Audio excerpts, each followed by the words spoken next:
Welcome to Swolehammer. So with second edition of Warcry finally having arrived, myself, like pretty much everyone who plays Warcry, I've been pretty excited to test out the new rules, see what balance looks like now between the factions, and just enjoy the game some more. So with that in mind, Rafik gave me a mission to make a Sylvaneth list, because I've played a decent amount of Sylvaneth in Warcry, using some of the new models and the new Warcry rules. The parameters for this task was that I had to use at least one Gossamid archer and one of either the Spite Rider Lancer or the Revenant Seeker. I could dip more heavily into either of these models if I wanted to, but only if I felt the need to. So with that in mind, I went about trying to figure out what the best list possible would be kind of within those guidelines.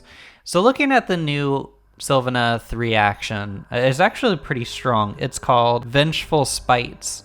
It's kind of similar to Counter. Essentially, whenever an enemy fighter targets you in melee, before hit rolls are made, you can activate this reaction, and every time that they land a regular hit on you, you deal 1 wound back to them.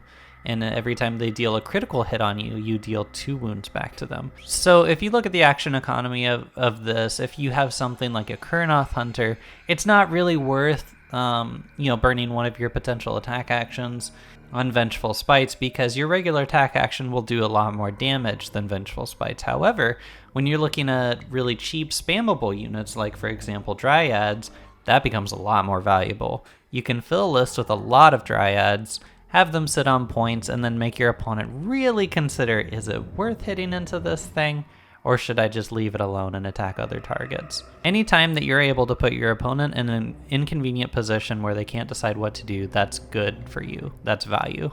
So without further ado, let's get to the list. For the leader option, I've decided to go with the affordable Flitwing Scion. This model has not only quite high movement at 10 inches, it can also rain down some pretty painful damage on your opponent, especially in missions like Scour, where your opponent is probably spamming little models that have very low wound counts across the board. You can kind of pick them off from a distance before they can get to the other side, earning you a victory point. In addition to this, we have one Gossamid Archer as well, kind of performing a similar role, and with the exact same movement speed of 10 inches. This lets you cover a lot of ground, run around, grab treasures, that kind of thing. It is worth noting that in 2nd edition Warcry, when you pick up a treasure, if you have fly, you lose fly. While carrying treasures, you also are reduced by 2 inches as far as movement goes, but even at 8 inches, you're faster than the majority of models in the game. Next up, we have the Revenant Seeker. Now, the Revenant Seeker is a little bit slower than the Spite Rider Lancer, but you'll notice that it has a more reliable damage profile in the form of 2/4 as opposed to the 1/5 of the Revenant Seeker. I just feel like this is more valuable when you're trying to zoom across the board, knocking opponents' models out of the game. I just think you get more value there. It's also worth noting that the Revenant Seeker and the Spite Rider Lancer both have access to a quad that's pretty cool, where you can kind of just heal 10 damage from yourself. 10 wounds that you've taken is now gone. Not necessarily worth a quad, but maybe in these treasure missions when your Revenant Seeker is kind of buzzing around the board, trying to stay alive while it's getting hammered on by other units.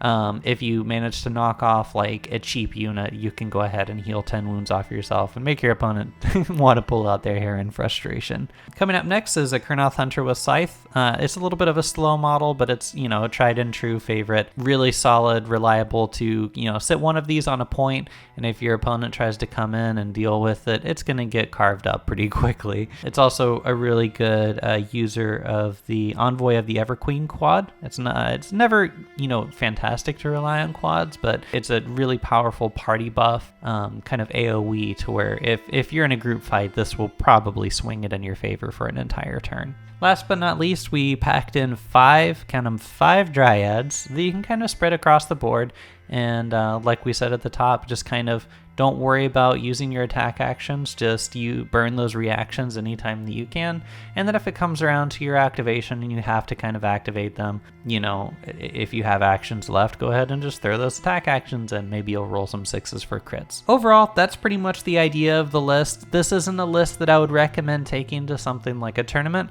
but I thought it was a lot of fun to kind of put something together with some of these new models that will definitely, give your opponent some pause at like a casual local tournament or just playing with your friends. That's about it for today. If you guys have any ideas for a fun task of creating a Warcry warband with some interesting limitations, drop them in the comments down below. I'd love to take a crack at it. Really lets me kind of stretch my creativity with these 2nd edition rules.